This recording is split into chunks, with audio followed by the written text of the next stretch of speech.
They were never seen again, leaving behind a mystery that's never been solved. What really happened to the Lonergans? Everyone had a theory. Shark attacks, a staged disappearance, suicide, even murder. In 2001, Robin Roberts first brought us the story of the Lonergans' last journey.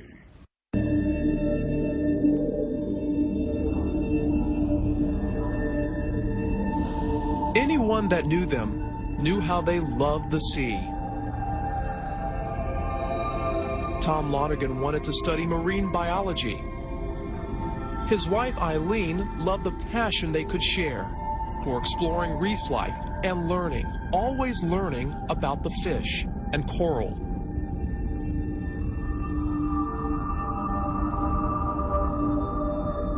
They were quiet together, studious, methodical in their living, but diving brought them together into a world that sparked a passion in them both. Eileen's mother recalls a letter about one dive in Fiji. And it was a dive to surpass all dives. They had touched a whale. And she was sure that she and the whale had become one. They had looked each other in the eye. The date was July 14, 1997, and Tom Lonergan wrote in his diary about the encounter. None of our other dives have been comparable. I just hope now that we haven't been spoiled by our first whale dive. So Tom is describing this same dive in his diary. And he said, it just can't get any better than this. Now I'm ready to die. Tom wrote, I feel as though my life is complete and I'm ready to die. However that sounds to someone else, it's what I feel in my heart.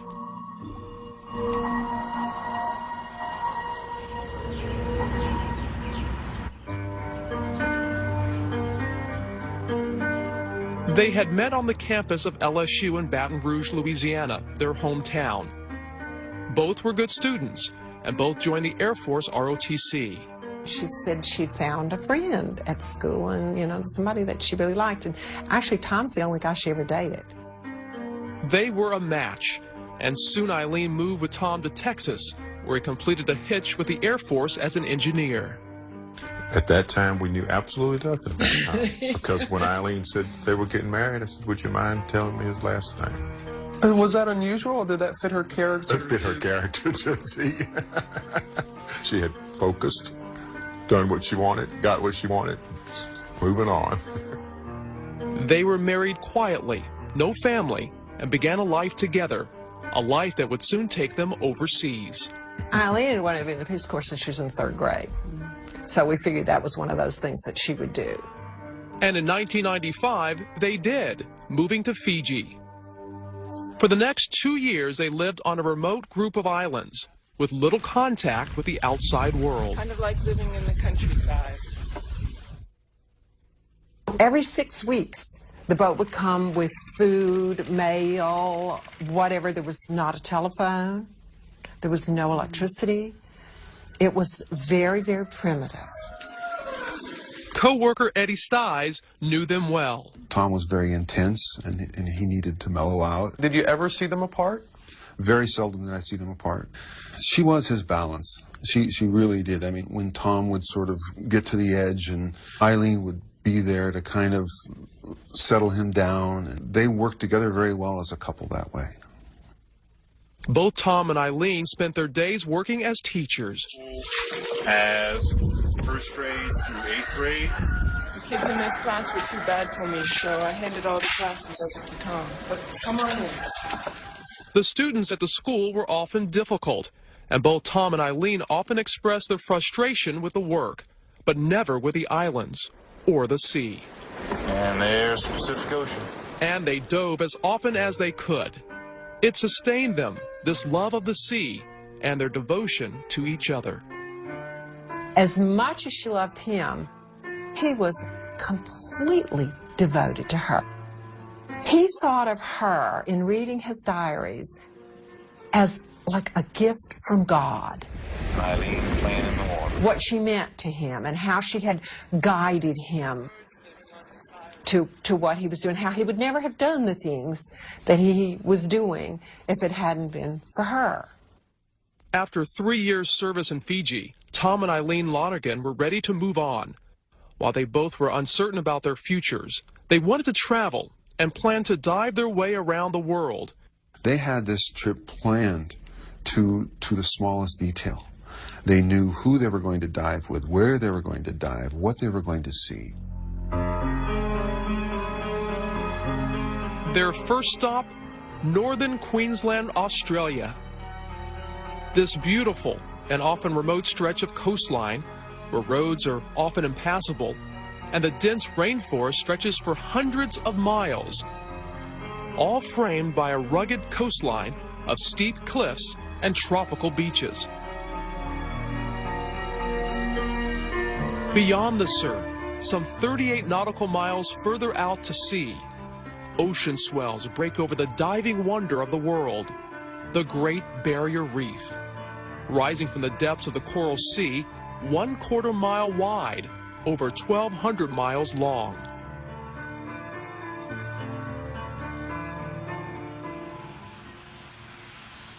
The Lonergans arrived in the port city of Cairns in mid-January of 1998. Traveling on a tight budget, they made their way to this hostel, staying in this room, the so-called honeymoon suite. Today, Barry speaking, on walkabout. Owner Barry Waymans. They kept to themselves to start with, very polite.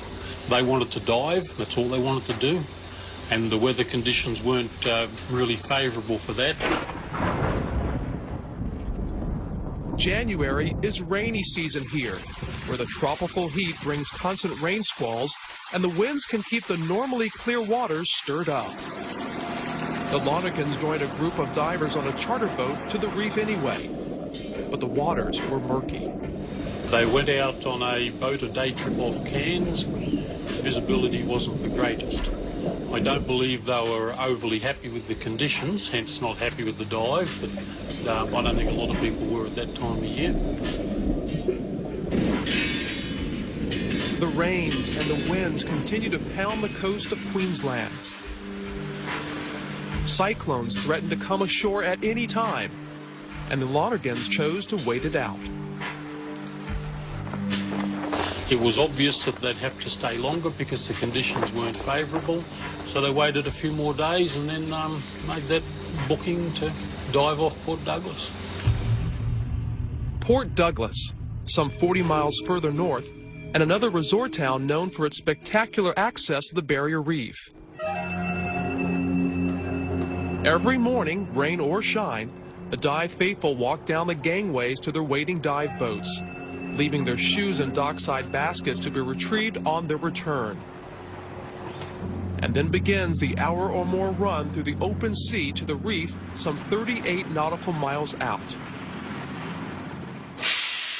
In Queensland, diving is big business, the most vital blood of the tourism industry, supporting small dive operators and large ones capable of loading over 400 divers and snorkelers for the day's trip.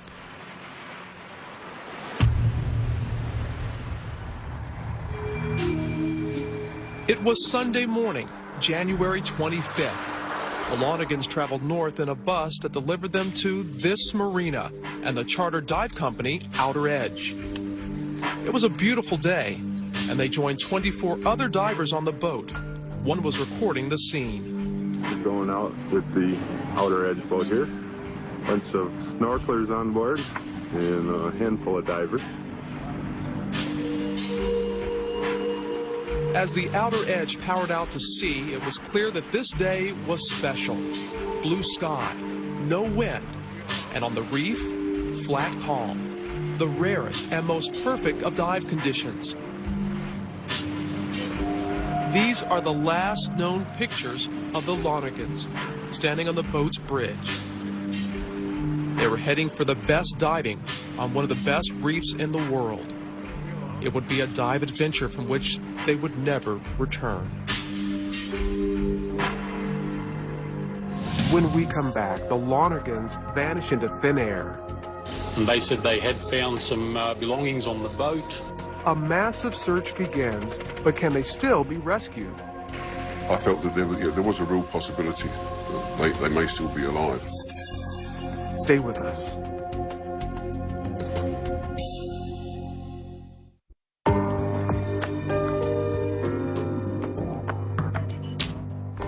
Tom and Eileen Lonergan had two passions, their love for each other and their love for diving. They'd come to the Great Barrier Reef off the coast of Australia to make a once-in-a-lifetime dive. On Sunday, January 25th, 1998, they set out for the water. It was the last time they would ever be seen. Once again, here's Robin Roberts. 38 nautical miles at sea. Agincourt 3 was the name of the reef where the Outer Edge spent the day moving between 3 dive sites. It's a popular area marked on one end by the exposed rocks of St. Crispin's Reef and on the other by 2 permanent dive platforms used by the large dive operators. Lisa Simon was on board. The water was like glass. It was a hot, sunny day. There was no clouds, no rain. It was just glass the whole way out. It was perfect. For the first 2 dives of the day, the Lonergans had been the last out of the water. They were expert divers and knew how to conserve the air in their scuba tanks, stretching their dives to get every possible moment they could in their treasured underwater world. The last place we were at was basically called Fish City, where there was just thousands of fish. The Lonergans entered the water at 3 p.m. and chose to dive alone, away from the other divers and Outer Edge dive masters, including Carl Jesenowski. They asked specifically not to dive with the dive master, so they were diving on their own, which is cool. We had, I think it was a 25 or 30-minute time span in where everyone was going diving. They were told to be back by a certain time.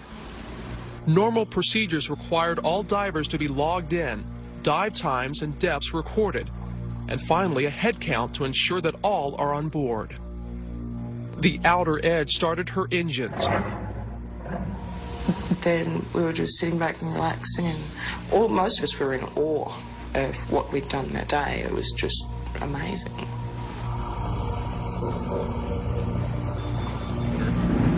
But the Lonergans were not on board, and no one noticed. Not the crew, not the fellow passengers. Their boat had departed, and they were alone, miles and miles at sea. The hours rolled by. They drifted. An hour and a half later, the Outer Edge was back in Port Douglas. On the dock, passengers collected their shoes. 2 pairs were left behind, and no one, it seems, questioned why.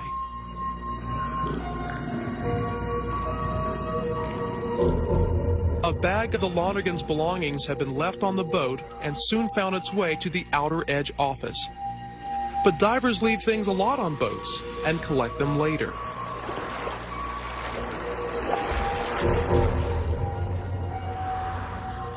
A bus operator expecting the Lonergans for their drive back to Cairns called the Outer Edge office. Where are they?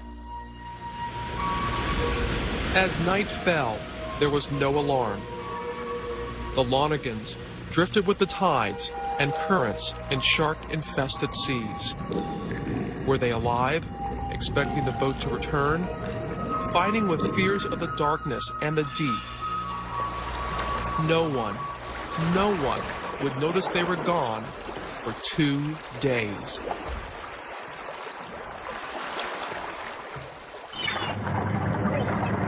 It was late Tuesday afternoon when employees of the Outer Edge opened the bag left behind by the Lonergans. They called Barry Waymans, the owner of the Walkabout Hostel in Cairns. And they said they had found some belongings on the boat.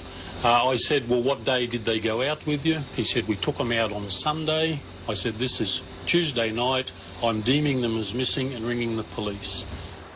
It was nightfall. Rescue would have to wait until dawn.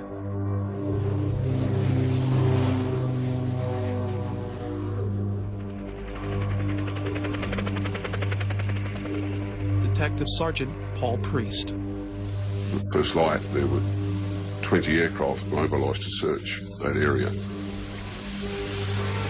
8,600 nautical square miles.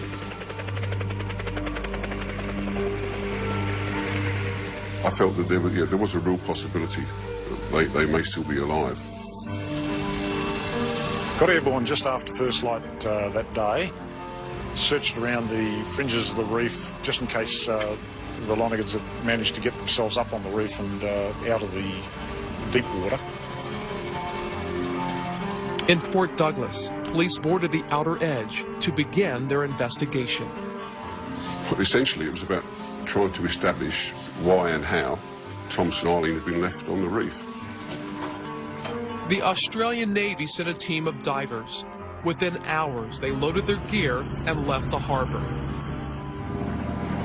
The outer edge sped back to the reef and anchored above Fish City, the dive site where the Lonegans were lost. The day was spent looking for evidence, looking for bodies. Nothing was found. What's the likelihood of these two still being alive? We have extreme fears for their safety. I spoke to the US consulate in Sydney. Both parents have been notified. So we had just come back from church.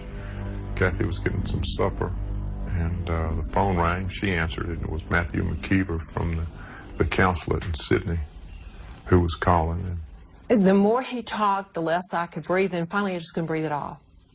I took the phone from her, and Matthew proceeded to tell me that they had been left out on the Great Barrier Reef 3 days before, and that we shouldn't get our hopes up. I mean, it was certainly frustrating from our point of view. Most people thought that the chances of finding anyone alive were very slim. They would have been gone dead by the time the search started. Port Douglas resident and tiger shark expert Ben Kropp. I would not like to be out there for 2 nights. You spend 1 hour in the water, a tiger's not going to eat you. You spend 2 days in the water, and a tiger will eat you. As the story of the missing Lonegans exploded into world headlines, there still remained hope for their survival. In Baton Rouge, the Haynes family reached for their faith. Mostly, we're praying for the dive company, the people that seem to have left them behind. We don't really know exactly what happened to them. We don't see how God can refuse our prayers. He has them in his hands. Either he'll bring them back to us, or he'll bring them to him himself in heaven. And either way, joy will be found. And in Queensland, the press descended on the offices of the outer edge, demanding answers about the missing American divers. It's spectacular news. Where are they, is the question. Where are they? There's vessels going around that area every day. They're anchored there. There's huge boats going out with 400 people on board, nearby, to pontoons nearby. Where are they? Every day passes. They're not found. Where are they? When you come in again, 510, if you could go about 100... After 4 days of air and sea search, it is time to call it off. At times, when need to, there'll be sweeps made of the area. But at this stage, there'll be no more continuous official search. The search was over, but the story wasn't. There was real concern in the dive industry that the headlines would hurt business, and there was a growing suspicion that the disappearance just didn't make sense. Dive Queensland Vice President Carl McKenzie. The conditions initially were ideal. They just don't get better than that. There were boats all around where the Lonegans were. That bit of water out there, that's what it was like. It was as flat as that. Duncan Fainchy was in a fishing boat on the same reef the night the Lonegans disappeared. The boat was just sitting there like a rock, just sitting there, just not a wave, not a ripple. There was like no other noise anywhere around, so if somebody yelled out help, you would have heard them for sure. We lost 2 people in perfectly survivable conditions and we've never found them. It's almost unbelievable. And that's one of the reasons why I don't believe the Lonegans are dead.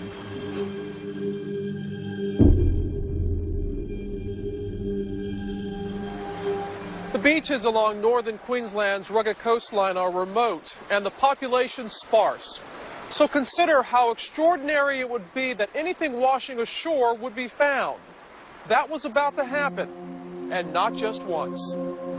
When we come back, the sea reveals its secrets.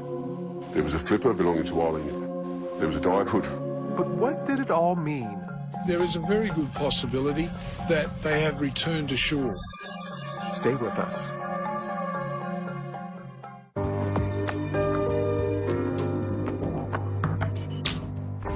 Tom and Eileen Lonergan had been missing for 10 days.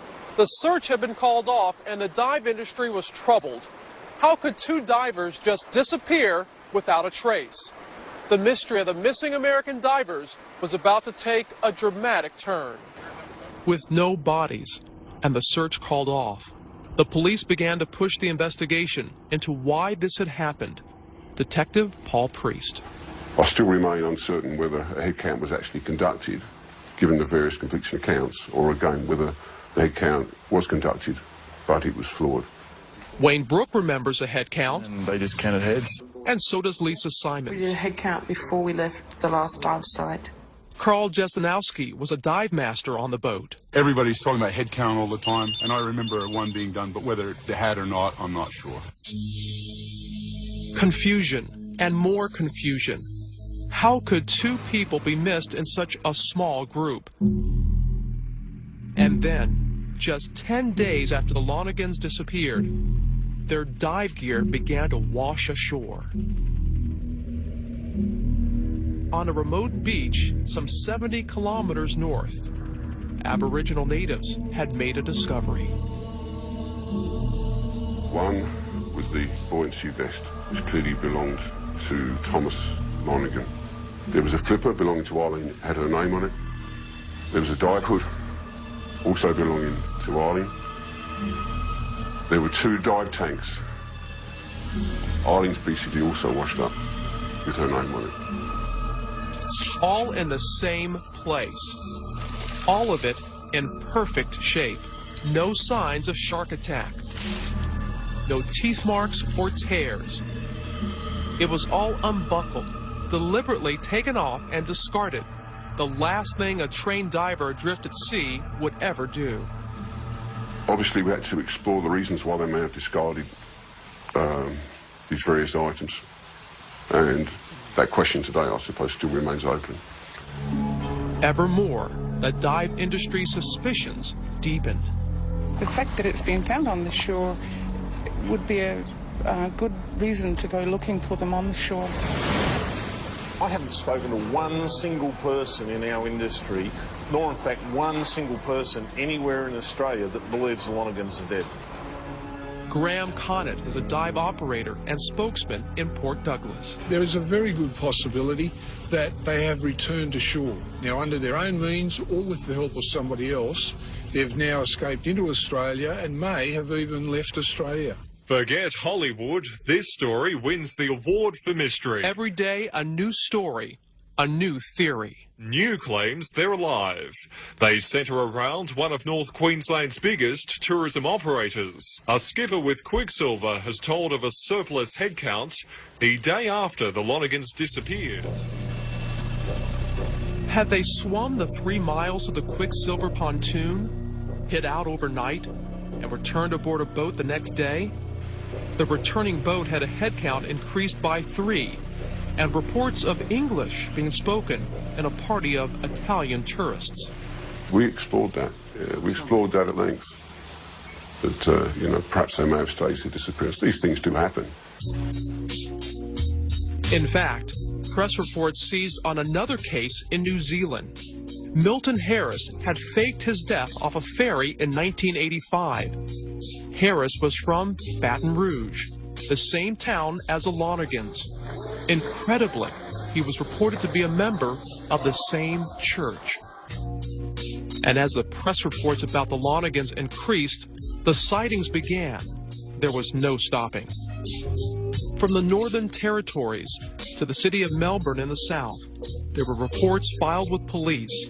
The Lonegans had been sighted 26 times in 26 places. In Port Douglas, Jeanette Brentnall, the owner of the Jungle Bookshop, says she thinks she sold them maps of the Northern Territories. At a post office in Melbourne, Rita Mason says a man matching Tom Lonegan's description asked about passports. Tallish, thinning hair on top, glasses, but they were like, had that tinge of yellow through them.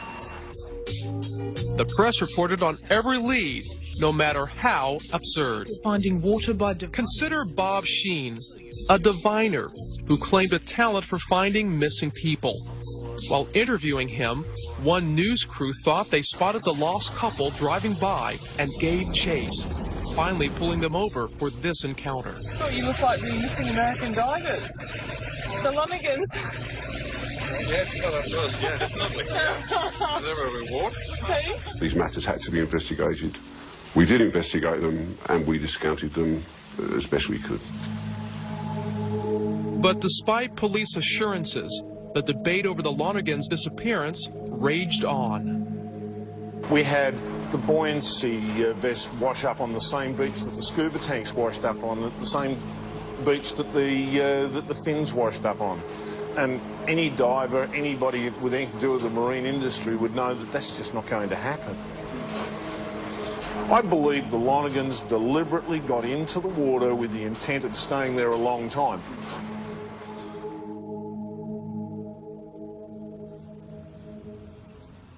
Despite the questions, police and the coroner's investigations continue to point to the same conclusion. Can you imagine the sort of elaborate plan that you'd need? I mean, there's far simpler and safer ways to stage your own disappearance than to get on a boat, jump in the sea, have some expectation that there's going to be a flawed head count, that you're going to be missed on the dive log, or you're in collaboration with the skipper and crew of that vessel, or you've got a submarine somewhere in the neighbourhood. So it didn't take too much to realise that this wasn't a case of a staged disappearance. It's quite simply they've been left at sea where they perished.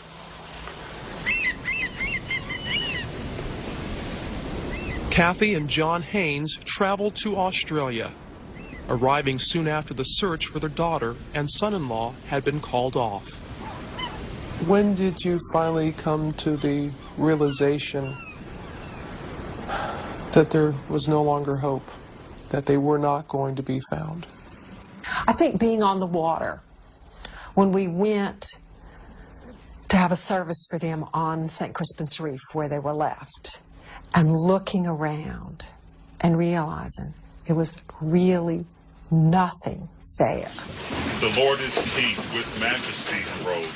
The Lord has robed. Since it was St. Crispin's Reef, the Lord seemed like a holy place, so we went out, consecrated the place, put some flowers out, and said this will be what we'll consider their resting place. It was the best we could do.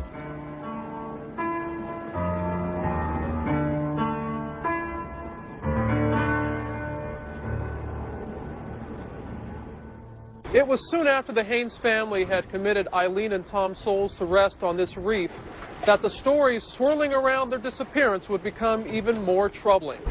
When we return, what the Lonegans left behind reveals a dark side no one suspected.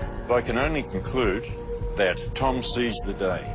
And Eileen's family confronts the unthinkable. All of this stuff about suicide, all of it's baloney. Then a final shocking discovery. It was a dying declaration. It was a message in a bottle. Stay with us.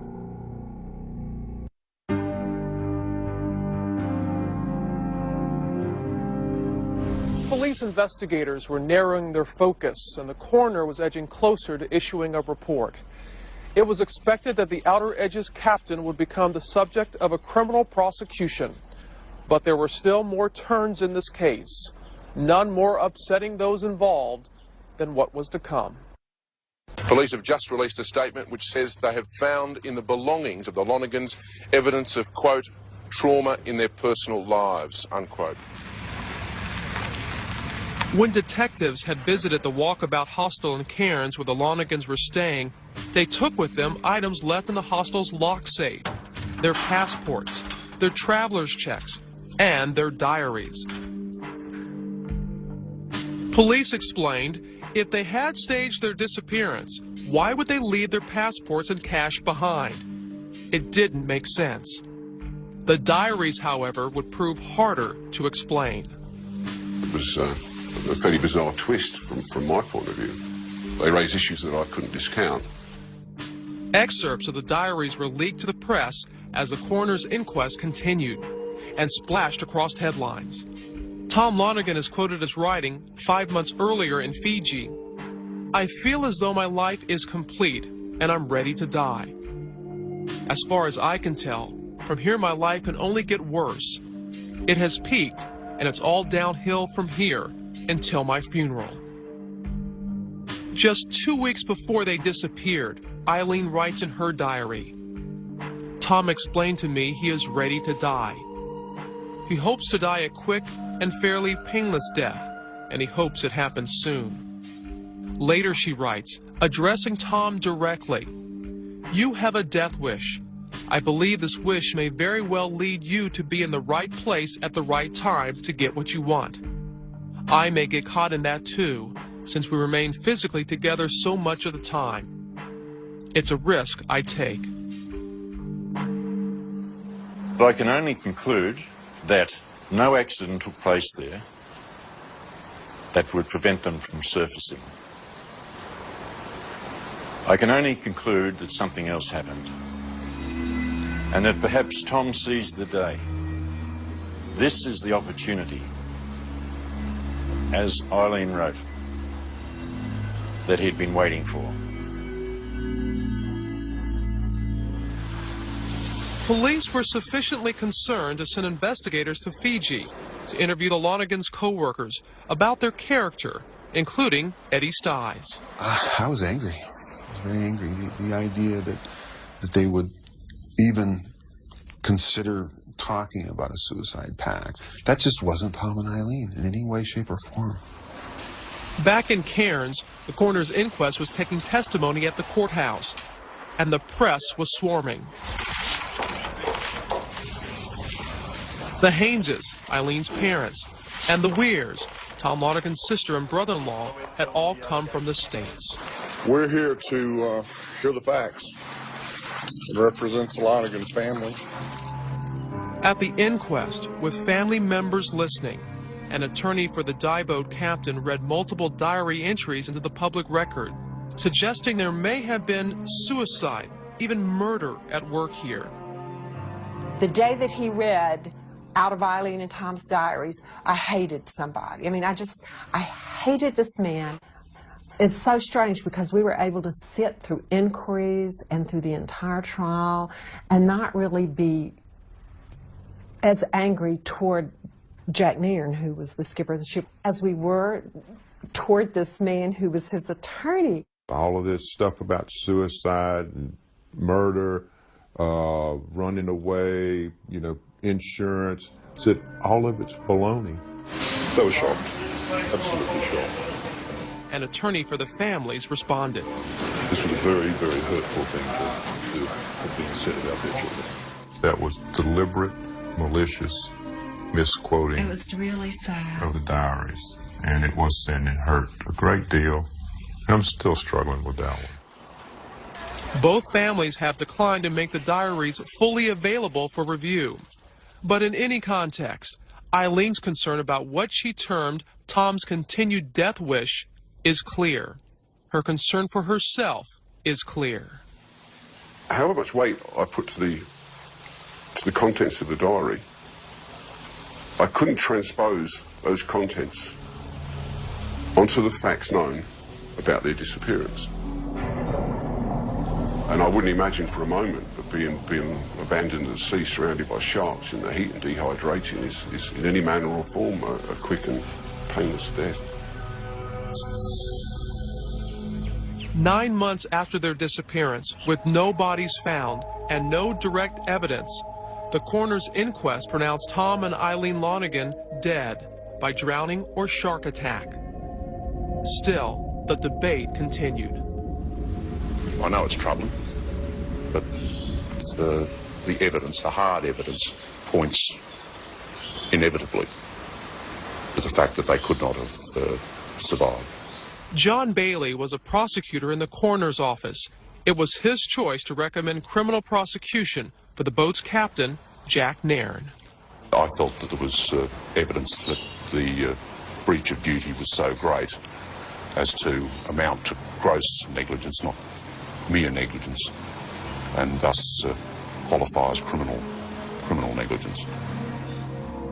It would take a year before Jack Nairn would be put on trial for criminal negligence in the deaths of Tom and Eileen Lonergan.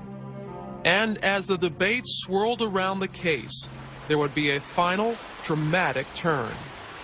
The Lonegans would be heard from again.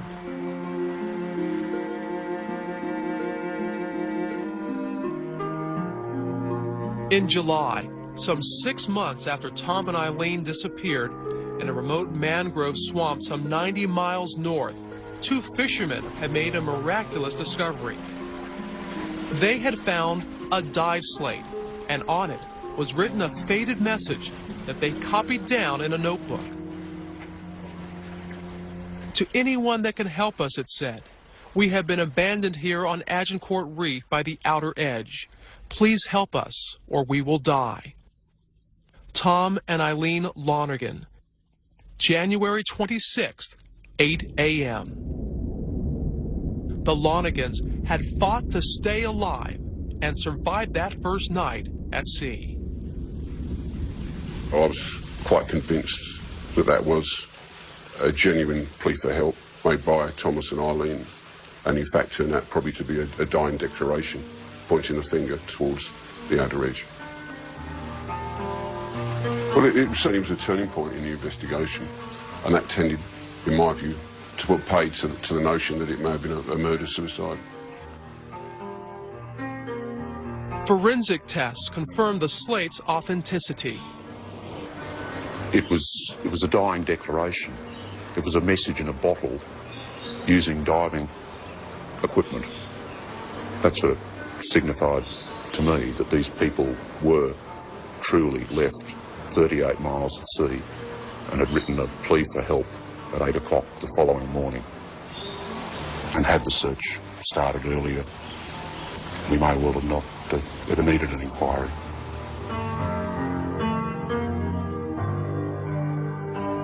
The Lonegans had survived 17 hours at sea and still managed to write a plea for help. The believers of any murder-suicide theory suffered a setback. It seemed they had worked hard to survive. Now questions focus squarely on the conduct of the Outer Edge crew, and it was the captain's turn to take the stand. Stay with us.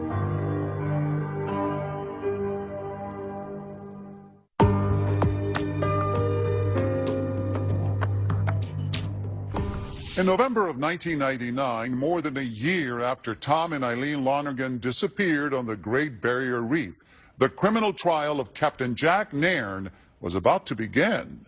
Once again, Robin Roberts. Facing charges of criminal negligence and a possible jail term of 20 years, Jack Nairn was now on trial for leaving the Lonegans on the reef. Journalist Robert Reed was in the courtroom. Jack still accepts responsibility. There's many things he could have done to try and dodge the issue, share the blame. Jack didn't do that. No. He told the truth, and the jury knew it. After 2 weeks of testimony, the jury found Jack Nairn not guilty of criminal charges. Just give us a break, guys. It's best if he doesn't talk. He's really quite upset. He came up and apologized to me by saying he was so sorry from the bottom of his heart. He was sorry, and we were face to face, and I just kind of gave him a hug and wished him luck because I knew that he still had a long, hard road ahead of him. For support from all around the world. Thank you. Jack lost everything. Not only his business, everything he had financially, but he lost part of himself as well. As the Haynes exited the courthouse, they thanked the Australian legal system and expressed compassion for Jack Nairn. His life is never going to be the same. That's enough, guys. Come on, that's enough. He didn't have to go to jail for this to have changed his life. He's got to live with this for the rest of his life. The 4 crew members from the Outer Edge were never charged, but 3 are reported to have left the dive industry, and all have struggled with the events of that day. They've all accepted that they were on the boat, and they're shattered by it. They see it as a personal tragedy. They may never recover from it. May we grow in faith and holiness.